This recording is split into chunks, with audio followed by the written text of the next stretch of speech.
Hello everyone and welcome to yet another episode of Rollin' with Ro. Now, this week we focus on the JVW FC District team who took on two highly rated clubs in the Eastern Local Football Association, namely Luso Africa and Kempton Park. Now, both these teams ready their players in the LFA League to play in the Sasso League. They made their trip to the GP Quandome to face our charges. Tuesday evening saw an inspired performance by JVW to walk away with all 3 points against Luso. Expecting a big test, the nerves were high before the match, with the average age of the matchday squad sitting around 16 years.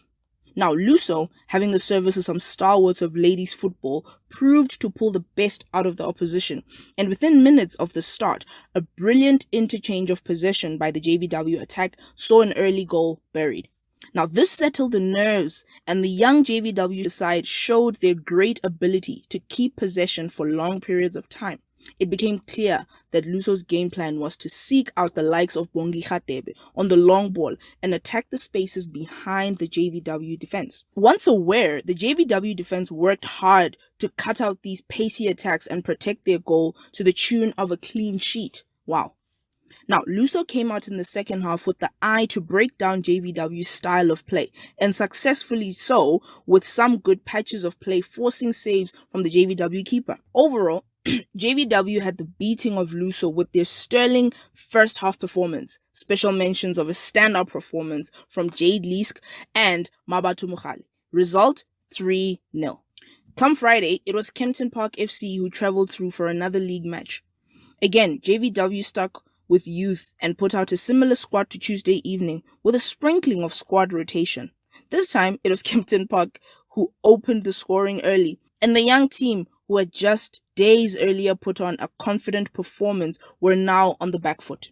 Kempton Park used all of their experience and tactics to preserve their lead until just before the halftime, where a rebound shot was slotted by Aliyah Ali, allowing the teams to go into the break at 1-1.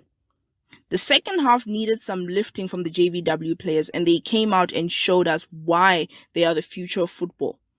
Playing towards the clubhouse inspired many of the players with 1v1 showing and shots from range. Brilliant performances.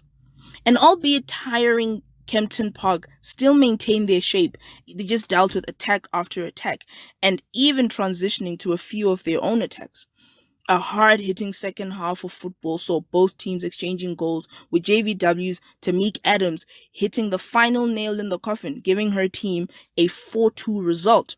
Standout performances by Cimone Sauls and Leseyane. Now, let's hear from Cimone and TC. Tonight we played Kempton Park. It was a tough game. I think they were very physical and they were strong. And I think we're not as strong as them yet. But yeah, it was a tough game. I think in the second half we played much better than in the first half. Our passes were quicker, we opened up more. We went for those through balls and we took our chances when we could.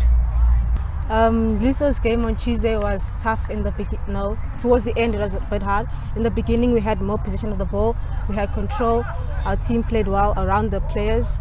And working into this game was a bit challenging because Luso's match was more of a, not relaxed, but like we weren't running as much and everything. But this game we played a lot, much more physical. It was a bit harder than Tuesday's match. Now, this is what the coaches had to say about keeping the team fit and ready for match days.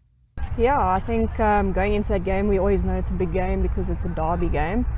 But we trained for the game specifically, knowing that their players are capable of shooting from far, and with our new home grounds we had to adjust, and I think the girls adjusted really well. We stopped them from playing and we played our game and came out the better team.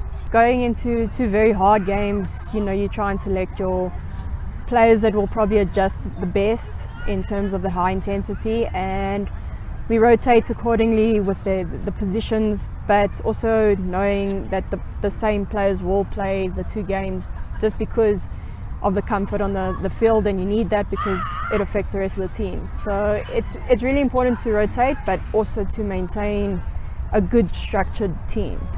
I think it's always good that we have a big squad. So the players who weren't involved tonight will be hungry for the game, for the next coming game.